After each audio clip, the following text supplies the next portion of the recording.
m'appelle Nathanaëlle Lobjoie, je suis artisane d'art. Qu'est-ce que ça veut dire artisane d'art?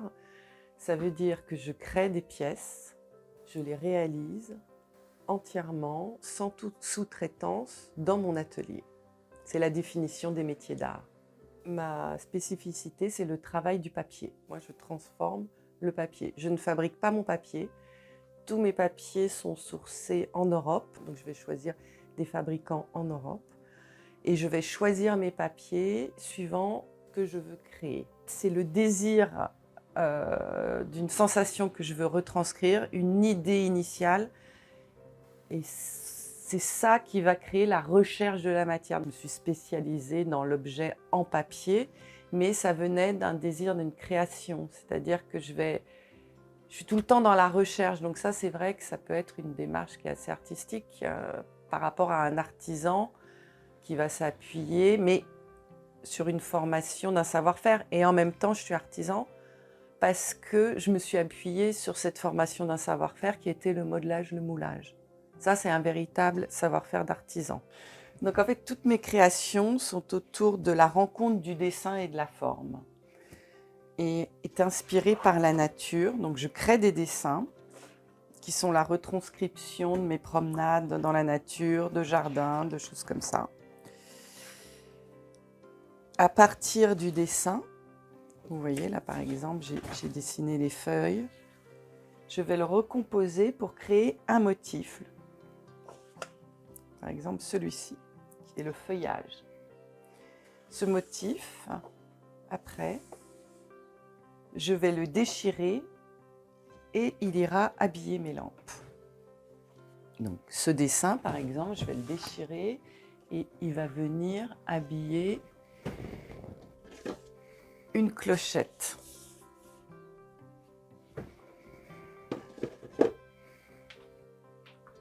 Donc mes luminaires, en fait, c'est la rencontre de mes deux savoir-faire que sont le dessin et le modelage. Donc je vais créer des formes, créer un moule. Après, pour chaque luminaire, je vais modeler la forme d'abord en papier blanc en déchirant des bandes de papier qui vont créer la forme en blanc, comme cela.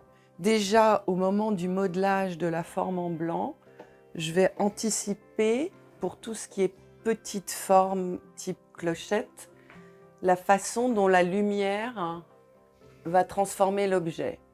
Je vais anticiper, vous voyez, le travail d'ombre et de lumière qui va exister en fait quand on l'allume. Par exemple, celle-là, vous voyez, on a vraiment cette perception d'objet en biscuit de porcelaine où il faut le toucher pour s'apercevoir que c'est du papier et que c'est extrêmement léger et fin.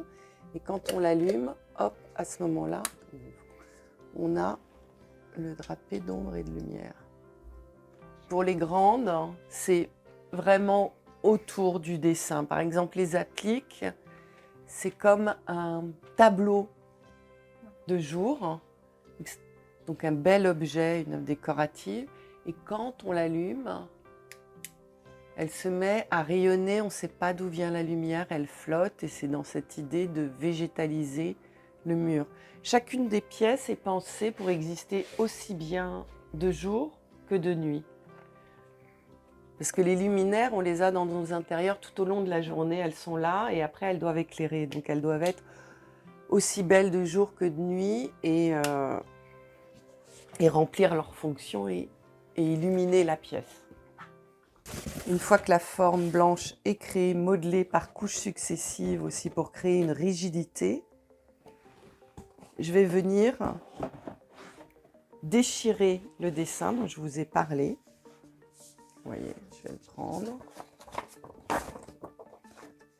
Hop. On va le déchirer.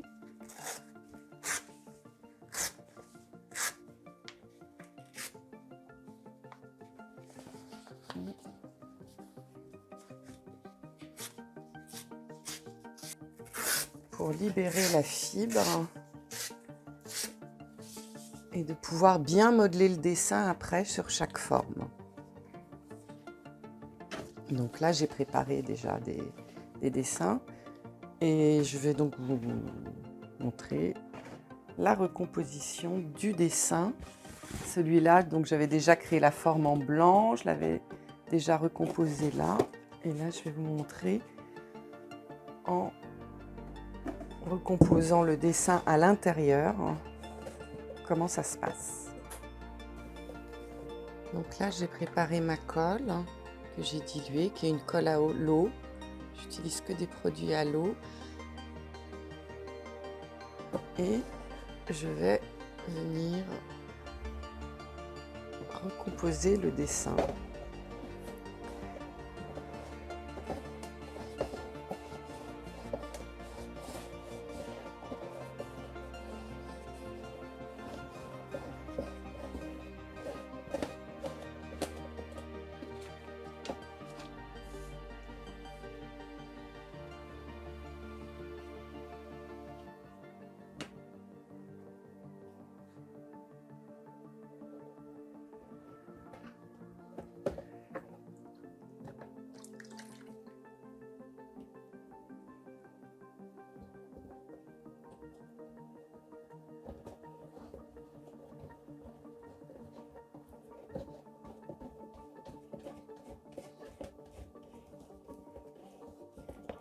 Là, le fait de mettre de l'eau sur du papier, ça l'abîme pas, ça fait pas gondoler.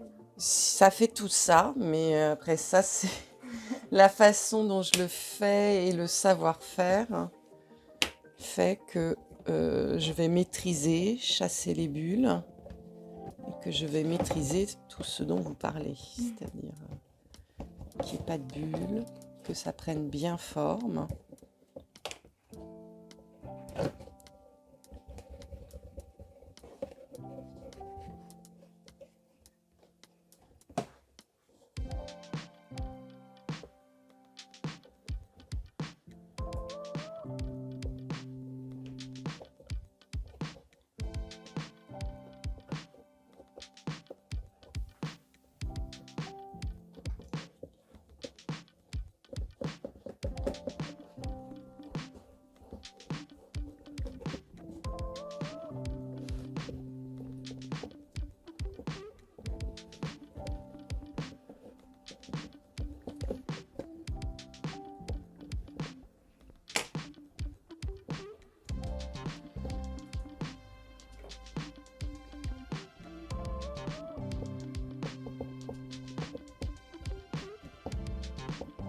C'est une partie aussi, chaque partie est extrêmement minutieuse, mais là, en plus de ça, il faut vraiment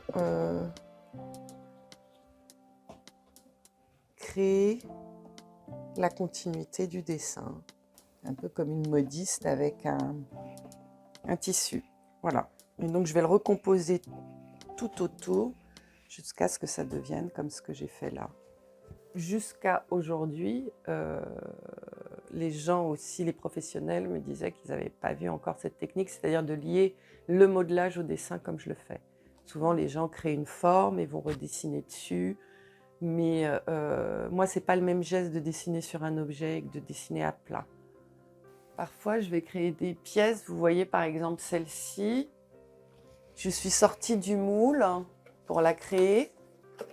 Et ça, il n'y en aura jamais deux. J'ai même pas un moule pour ça. C'est-à-dire que j'ai eu un noyau ici.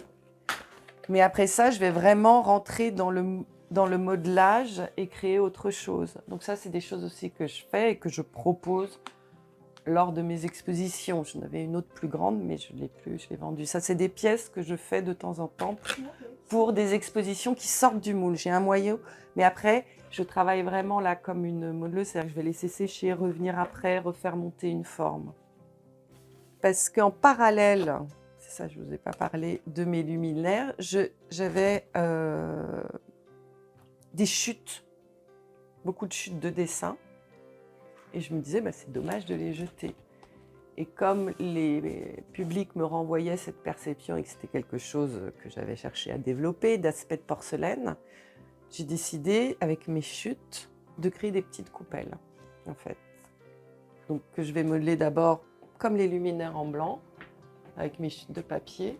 Et après, Je vais recomposer avec mes micro-chutes de papier aussi un autre dessin.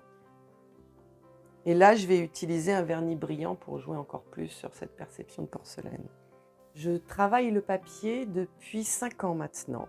Initialement, j'ai suivi une formation en fait en école d'art appliqué, une école qui s'appelait la TEP, et où j'ai appris à travailler, à faire tout ce qui était volume, modelage, moulage, le dessin évidemment. Et donc pendant des années, j'ai travaillé les produits synthétiques, résine, silicone ou plâtre, pour réaliser des sculptures et des moules. Après quelques années, j'ai créé déjà une gamme de luminaires qui était à l'époque en dentelle d'élastomère de silicone, il y a une 15-20 ans, je ne sais plus très bien. Parce que le travail le luminaire est un sujet qui m'intéresse parce que ça transforme un intérieur. Et je viens du monde du spectacle et l'idée de mettre en lumière nos intérieurs est quelque chose qui m'intéresse. C'est pour ça qu'à chaque fois, je retourne vers le luminaire. Il y a quelques années, j'ai plus du tout voulu travailler les matériaux synthétiques, les matériaux de synthèse, et j'avais énormément de dessins, je m'étais mise au dessin. Je me suis interrogée sur quels matériaux utiliser aujourd'hui qui ne sortent pas, qui soient moins chimiques, avec le moins d'empreinte carbone possible, et que moi, j'en rajoute pas une couche non plus à travers mon process de fabrication.